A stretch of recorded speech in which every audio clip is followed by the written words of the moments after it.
আপনি এরকম ব্যবহার করছেন কেন? তাহলে আপনি বুঝিয়ে বলবেন, আপনি কেন চিল্লাচ্ছেন? আপনি আপনি আপনি চিৎকার করছেন কেন? চিৎকার তো করতে পারবেন না। আবারও আপনি সে হাইপ তুলে কথা বলছেন। আপনি শান্ত থেকে কথা বলেন, হাইপ তুলে কেন কথা বলছেন? তিনি কি হন? এই যে যিনি মারা গিয়েছেন তার কি হন আপনি জানেন? মারা গেছে কি জন্য আমরা কেমন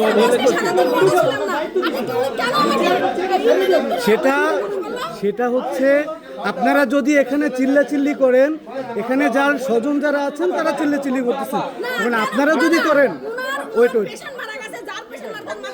সেটা আপনি কিন্তু তর্কই করছেন। আপনি তর্কই করছেন আপনি তর্ক করছেন কেন? আপনি বুঝুন না করে সে তর্ক করছে কেন? এখনো দেখেন, এই দেখেন। আচ্ছা আমার কথা আমাকে আসতে বলছেন না, আমাদের